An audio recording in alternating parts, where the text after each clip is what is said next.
when I first started out, I would be upset that I couldn't create letters the way other people did, but it's because I was rushing through everything. I wasn't understanding the reason why things were done the way they're done.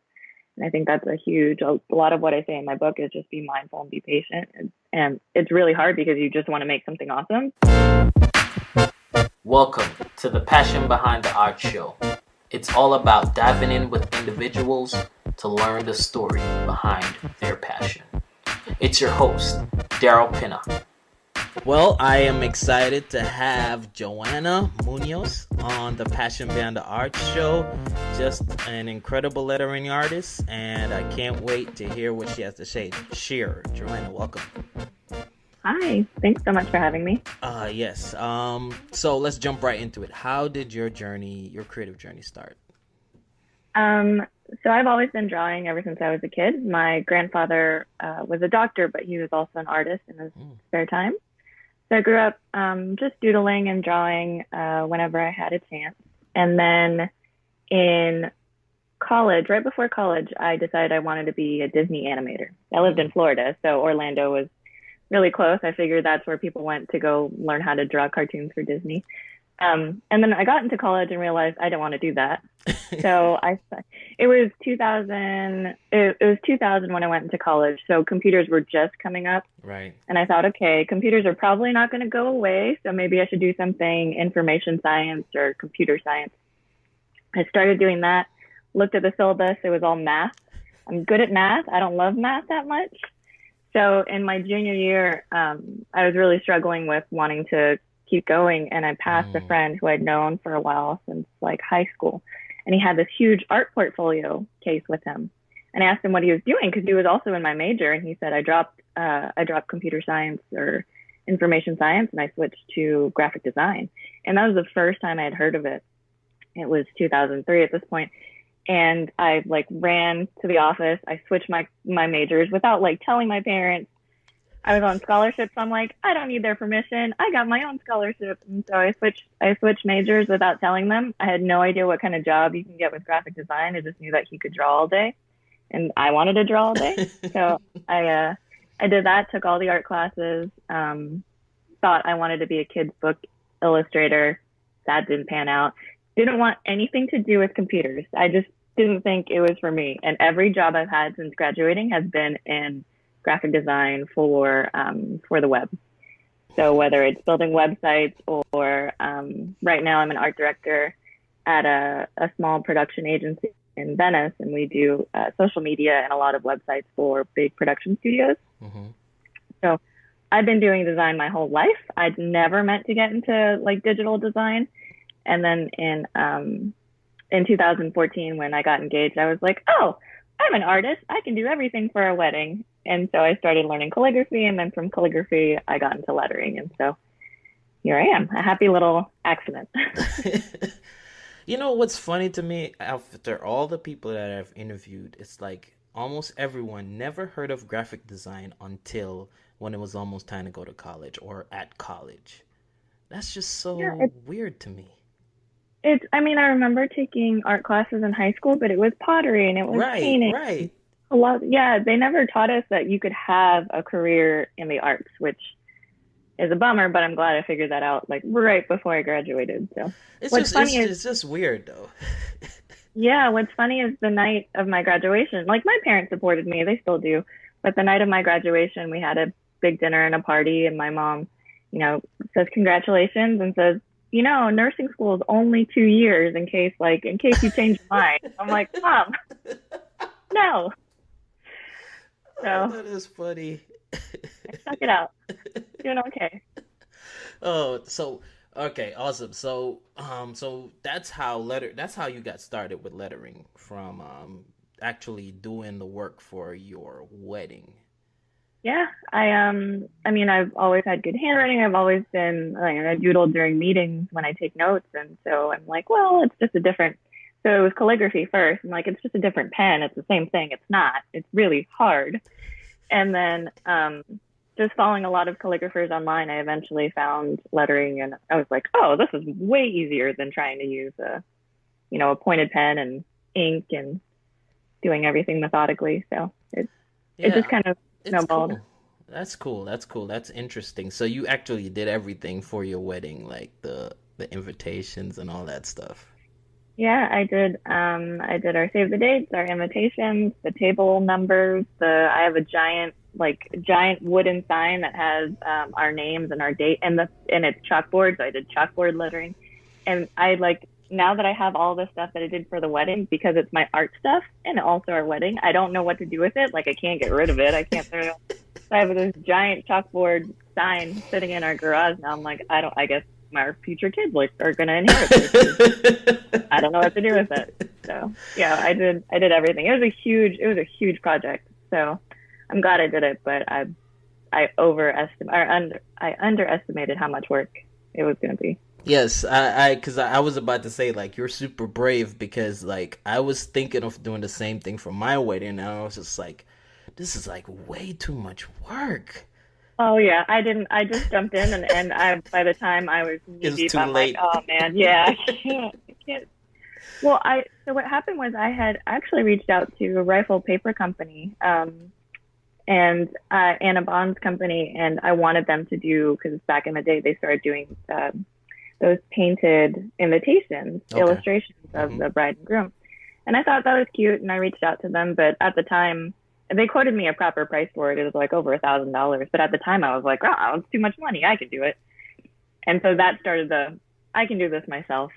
So now, in hindsight, I should have just handed them the money because the work would have been great. But then you wouldn't be doing lettering probably. So yeah, it all works out. It all works out.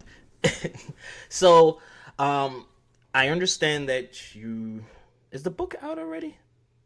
The book is not out. Right, because I know I saw a pre-order, but I thought you said it was... It's a pre-order, but some people have it already. Okay. But yeah, it officially goes on sale on December 18th, and then people should receive it on December 21st. So talk a little bit about the book and why you wanted to do a book and all that stuff. Here's the thing. I never wanted to do a book. But I got an email saying, hey, we love your work. It was from Callisto Media, who's the publisher. We're interested in creating this hand lettering book. It'd be the first for our publishing house. Mm. Would you be interested in the job? And it was at a time. Also, everything happens right when all the other things are happening. Mm-hmm. It was at a time where I was pretty busy already, but I thought, oh man, I don't really want to pass up a book, but do I really want to write a book? And so one of the things that I was sold on was that they did a lot of research prior to reaching out to me. Okay. They looked at the market. They had done the outline for the book. So the way the book is structured is pretty much what they had already set in stone. Mm-hmm. And they broke out each section. And so I looked at it and I thought, oh, all I have to do is fill out the sections.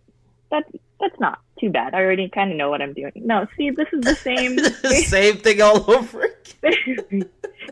And so I said yes. And what's funny is they had wanted a writing sample, and I was going out of town, and I had forgotten to do it while I was out of town, and I submitted it the day that it was due, and I thought, okay, well, I'm probably not going to get it. I didn't hear from them for a week. And then they wrote back and they said, we love your writing sample. We'd love to have you. And I was like, oh, okay. I guess I'll write a book.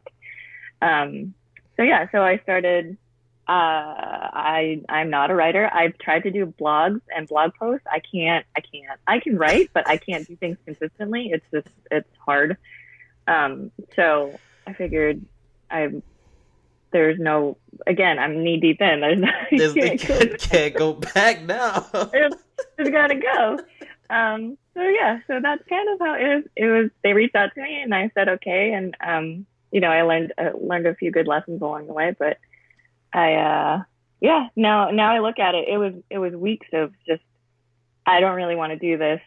Why did I say yes to this? I could be doing 10,000 other things. I could be going out with my friends. I don't know what I'm doing. A lot of I don't know what I'm doing. I don't know why I think I'm the right person to teach other people to do these things, even though I have a lot of experience. I know what I'm talking about. It's just like the imposter syndrome. Right. So it was a lot of what did I get myself into? But now that it's done, I'm really happy. And my husband's a writer, and he's like, I was supposed to be the only writer in this family. So that's pretty That's funny. funny. That's funny. Yeah. And the book is called.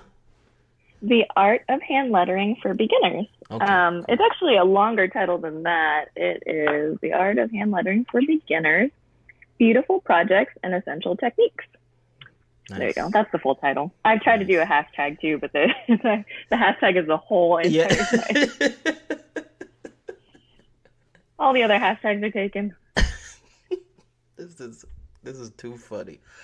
Oh man. So now you've done this book. You've done, various types of lettering projects, and you also, I didn't know that you also work full time. Like you're like really juggling a lot of hats. Like what is that like? And you're a wife. Oh yeah, and I'm a wife, and I have a rambunctious cat that's like a toddler, and also so one of the other things I do for fun is I play recreational and competitive adult dodgeball. You've got to be kidding And me. so I do that for fun, but also I'm the league director for World Dodgeball Society, which is the league that started dodgeball here in LA. So we have like 6 or 7 leagues that I manage. I'm the league director, so I kind of oversee and make sure things are okay. So I don't know what I'm doing. I would really like to have a day where I don't do anything, but it's I work from 9 to 6 during the week, and then I do freelance. When projects come through, the nice thing is that I can say no because I don't really depend on the freelance money. Right. So that's been really helpful. And then in my spare time when I have it, I go play dodgeball during the week and hang out with my friends. That's how I get to see my friends, so it's kind of nice. And actually, as soon as we get off this call, I have to change and then get in dodgeball gear because we have a tournament this weekend. Yo, that is so epic to me that you're a part of a dodgeball league. I need to find out if there's a dodgeball league in Georgia. Oh my goodness, that's amazing. I actually know that there is no regular league during the weeks, but there's a huge tournament that they host in Chicago every year. It's called Ultimate Dodgeball Championship, and it's on trampolines. And I know that there are teams from Atlanta. There's a team called Brick Squad, I think, from Atlanta that competes, and so dodgeball's around there. It's just I don't know where specifically. But Did you say they're on trampolines while they're playing? Yeah, and it's for a lot of Wow. money. It's for the men's division. The top prize is 20,000, I think. The women's is 10,000. Wow. And my team got second place for women, so we walked away with some money. But it's fun. I mean, it's a fun way to relieve stress. Like so much fun. After work, I go hang out with my friends. I throw stuff at people. It's great. And then we go to the bar and we hang out after. So. And then you go back to just the calm life of lettering. Yeah. Wow, look at just the contrast. It's crazy. Yeah. If people wonder why I don't post consistently, this is why I don't post consistently. So. Oh my goodness, that's super cool. You've opened my eyes to this world of dodgeball now. I'm going to go look all of this up.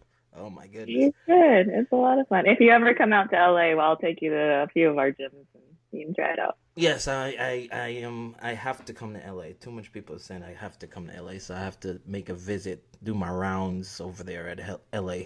So, what would you say, I mean, was the hardest part of just your journey? I think it's something that I'm still trying to figure out now, which is trusting in myself.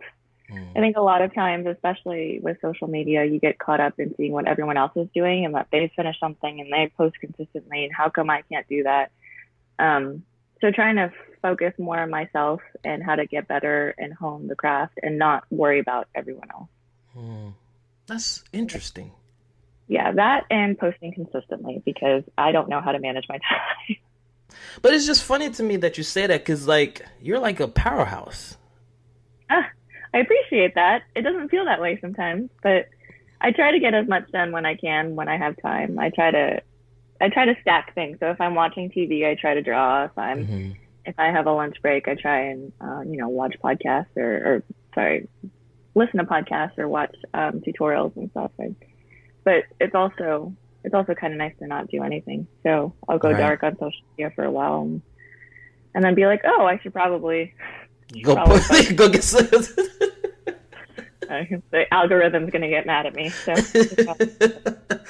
that is funny. So who would you say kind of gives you the support? Who's your support system? The people that you kind of surround yourself with? My husband, as cliche as that sounds, he's also a creative, so he understands the struggle of not feeling like you're good enough or not believing in yourself. So he often will push me to go do things that I don't want to do, or tell me to not play dodgeball and take the freelance gig. So he's my supporter and my, shover into things. And then his dad, Penn Densham, is also a really, really good support system. He was a writer, director, producer in Hollywood, and he did a bunch of big films. So he also understands things, and he's more emotional about it. He wrote books about creativity and the struggle of the artist. And so when I tell him I've been goofing off and procrastinating, he goes, well, that's part of the process. And instead of feeling guilty, I learned to accept that that's just how I am. Right before I have to do something, I will clean my house. I will fix things that I've never touched in the last years. But I will sweep, I will vacuum. I'll just clean everything. But I tend to do that right before I have to get into something creative. And I realize that's just my process. It's a really weird thing, but I think I just need to get little things checked off to get in the headspace to start doing things that with creative stuff, you're going to stumble and nothing's going to work. And so you don't get those little wins, those little check boxes. And I think for me, I just need to do those little things to start going. It's very strange. So my husband and his dad and my friends, even though a lot of them that I hang out with here in LA aren't artists, they are huge supporters and cheerleaders. And I'll tell them I don't really like sharing. It's a lot of why you don't see photos or videos of me on my feed is I'm weirdly shy when it comes to sharing my artwork, and they will pick me up and lift me up and run me down the hall and force me to go do things, and they will also share my work without me asking or me. That's cool. So it's really sweet, and it's really nice, and it's very embarrassing, which is why I don't feel like doing it. But it makes me feel good. So there's that. I'm nice. terrible at self-promotion. That's nice. Well, I mean, you're doing well. I mean, I think sometimes we just kind of as they would say, we are our worst critic. We're super critical, and especially creatives. You're just always super critical on yourself. Yeah. You get really in your head at times. So it's interesting. But I mean, I just think, it's just part of the whole, as your father-in-law says, it's a part of the process, I guess. It's just a part of the process. Hindsight is everything. It's like looking at old photos of yourself when you knew you didn't feel good about yourself, and you go, I was fine. There's nothing wrong with me. What was I so upset about? And then looking at old artwork that I thought was garbage that I look back at, and I'm like, oh, not so bad. That's funny. So what is the first hour of Joanna's day like? Oh, it has nothing to do with art. It is. I get up, I feed my cat, I get ready for work. Normally, the last couple of years, my drive to work was 10 minutes. And so I would get into work and then settle down and start my day at the office. But since we moved, my drive is now 40 minutes.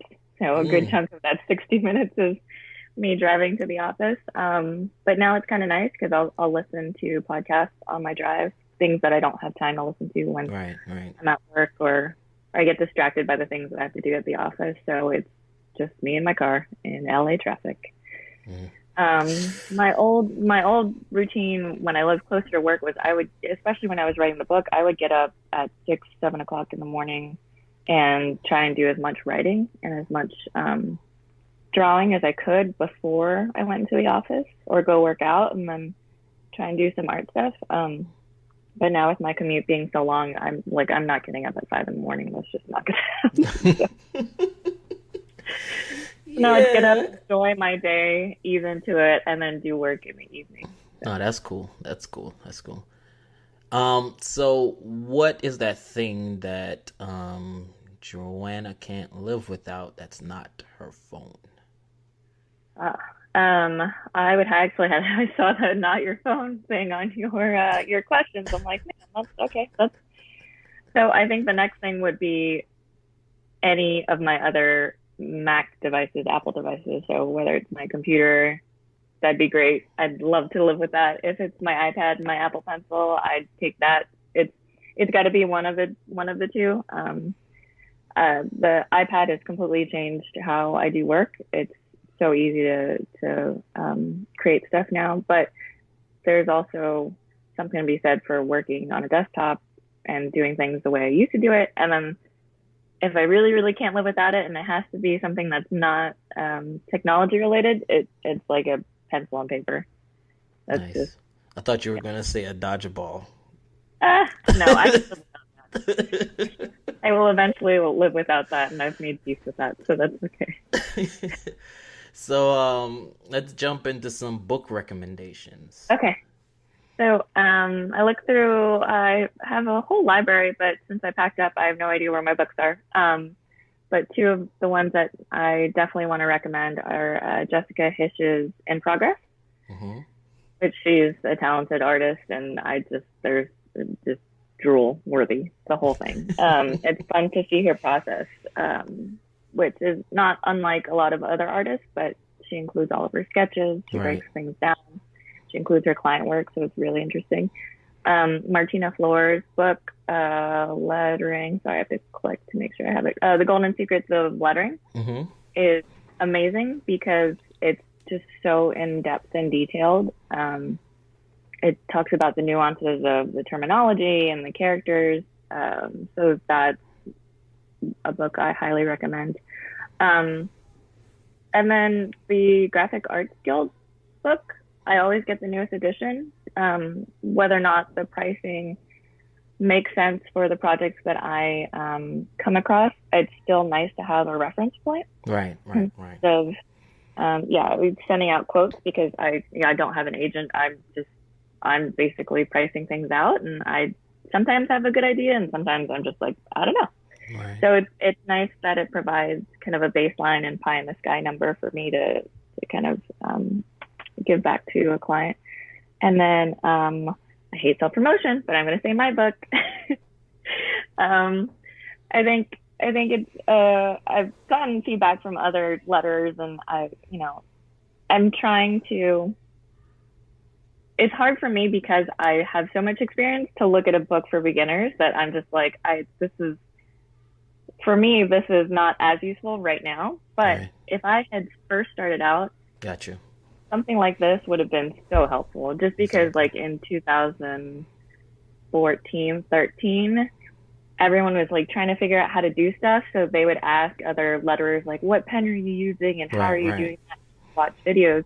Now there's resources everywhere. So the way I wrote this book, I wish someone had done like an in-depth from point A to point Z and just gone through the steps of like how to do things. And there are a bunch of other books that I recommend, but I can't think of them off the top of my head. And there's one of the boxes behind me.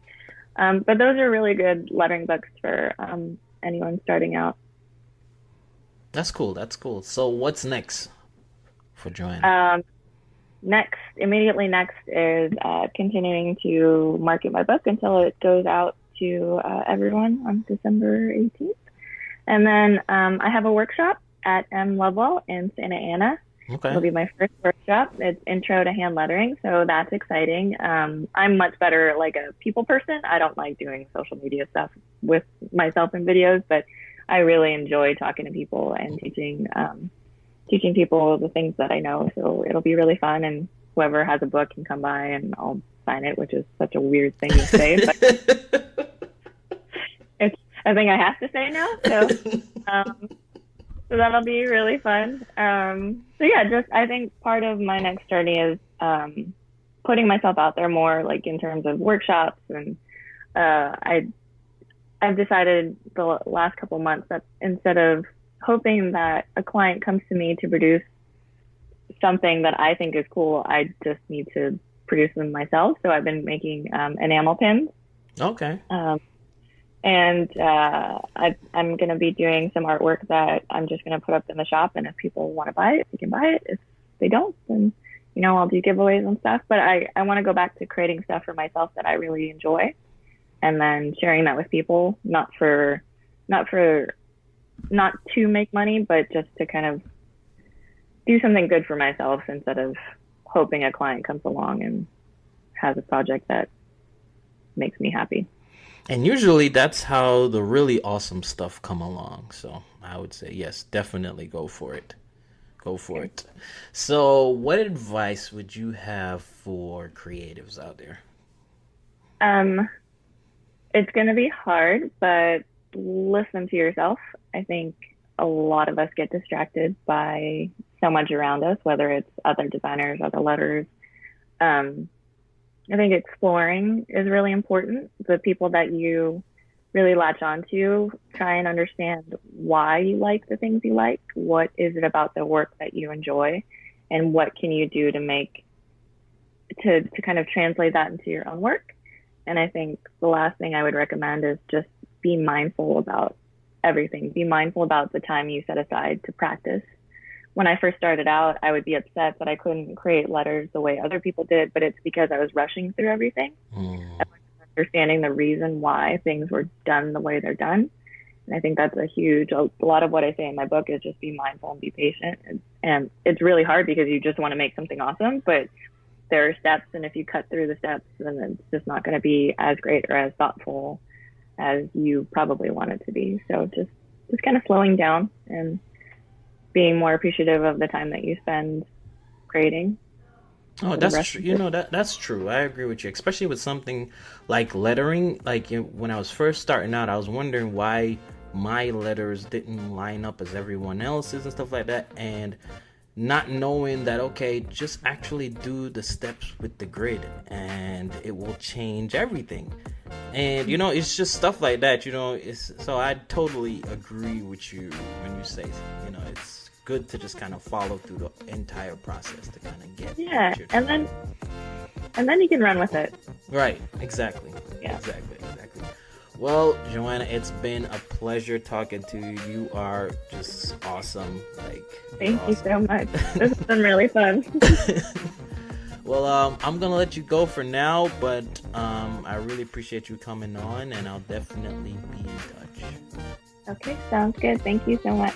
Thanks again for listening to this week's episode. I really appreciate you taking the time out. I hope you got something from it, that it brought you value, and you were able to pull some key tips, some key practices that can help you to take your career to the next level and just to elevate your mindset in general. If you want to learn about everything that I'm doing, you can go to dpcreates.com. That's D as in dog, P as in Peter, creates.com. Or go to the podcast website, that's passionbehindtheart.com. Thanks again for listening to this week's episode. Be blessed.